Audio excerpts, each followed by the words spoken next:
Dear students, welcome to the geography lecture of class 10th. Today our topic is conventional source of energy, coal.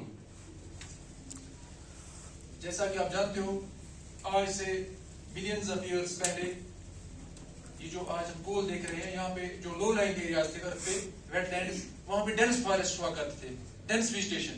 फिर because of sudden natural processes वो जो dense vegetation थी, वहाँ पे जो forest थे वो दब गए जमीन के नीचे, और जब वो जमीन के नीचे कंप्रेस हो गए तो कंप्रेशन के बाद वहाँ पे under high temperature and high pressure वो जो डेड वेजिटेशन थी वो कन्वर्ट हो गई कोल में. ये जो प्लांट्स थे हमारे, ये जब डिके हुए, डिकम्पोज हुए, ये कन्वर्ट हो गए कोल में. आप ये इमेज देख सकते हो, ये हमारी वेजिटेशन थी डेंस फॉरेस्ट से. अब जब ये कंप्रेस हो गए तो इसमें तीन चीजें थी: लेवल ऑफ कंप्रेशन, डेप्थ और टाइम ऑफ बरियल. ये तीन चीजें इसमें हैं. इन तीन चीजों के बेस पे हमें 4 टाइप्स ऑफ कोल है. इन तीन चीजों के बेस पे एक है लेवल ऑफ कंप्रेशन, दूसरा है डेप्थ और तीसरा है टाइम ऑफ बरियल. ये जो डेड वेजिटेशन थी ये कब दब गई जमीन के नीचे, कब कंप्रेस हुई, और ये कितनी गहराई तक कंप्रेस हो गई. और एक बात यह है कि ये मतलब जब ये कंप्रेस हुई, कब हो गई कंप्रेस, कितनी गहराई तक हुई और कब हुई. ये तीन चीजें हैं. इनकी बेस पे हमारे पास 4 टाइप्स ऑफ कोल है. पहला है पीट, दूसरा है लिग्नाइट, तीसरा है बिटुमिनस और फोर्थ वन इज एंथ्रासाइट. ये जो पीट है ये वर्स्ट क्वालिटी ऑफ कोल होता है. इसमें कार्बन कंटेंट कम होता है, बिलो 40%. और दूसरा है ब्राउन कोल जिसको हम बोलते हैं, ये लिग्नाइट है. इसमें भी 40 to 50% कार्बन कंटेंट होता है. और ये जो हमारा बिटुमिनस है ये अच्छा क्वालिटी कोल होता है, इंडस्ट्रीज में ज्यादा ये यूज होता है. और सबसे जो बेस्ट क्वालिटी कोल है वो होता है एंथ्रासाइट.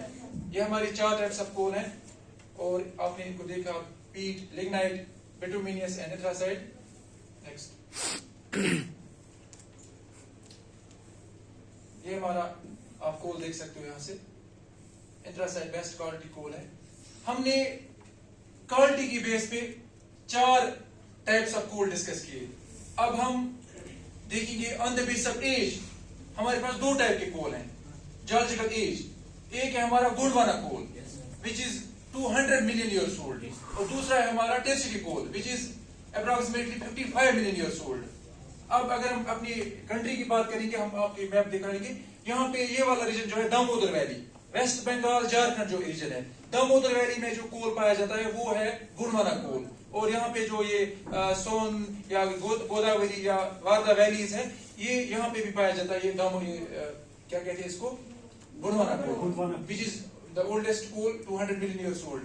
और यहाँ जो नॉर्थ ईस्टर्न स्टेट्स है, यहाँ पे टर्शियरी कोल है जो 55 मिलियन ईयर्स ऑलमोस्ट उसकी एज है. तो हमने कोल के टाइप्स देखे on the base of quality और on the base of age, ये हमने डिस्कस किए. यहाँ पे आपने एरियाज भी देखे कहाँ कहाँ पे पाया जाता है ये.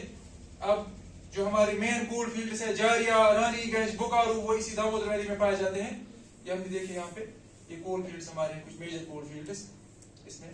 अब हम शाइस्ता अली, ये जो ओल्डेस्ट कोल है कौन सी होती है? ओल्डेस्ट कोल ये गोदावरी बेसिन में जो पाई जाती है, जो नॉर्थ ईस्टर्न स्टेट्स में. ओल्डेस्ट कोल कौन सी होती है? Gondwana coal. Very good, sit down. Dideep भाई आज stand up. Best quality coal कौन सी होती है? Anthracite. Anthracite, very good, sit down. अब आपने देख लिया कि जो ये कोल है ये कैसे बनता है. ये डेड वेजिटेशन जब कन्वर्ट होती है, ये डिफरेंट, इसमें मिलियंस ऑफ ईयर्स लगते हैं, हजारों लाखों साल लगते हैं, फिर ये प्रोसेस होती है. तो आज हमने इस पे डिस्कस किया कोल के बारे में. कोल टाइप्स देखे on the base of quality, on the base of age. तो एक कोल कैसे एक कन्वेंशनल सोर्स ऑफ एनर्जी है. इसके यूजेस जो है मोस्टली अगर इंडिया की बात करेंगे तो हमारी जो एनर्जी सोर्सेज हैं, ऑलमोस्ट 80% एनर्जी जो है वो थर्मल होती है. ये कोल जलाने से हमें मिलती है. बाकी ये largest he source of energy है हमारी इंडिया में. Thank you.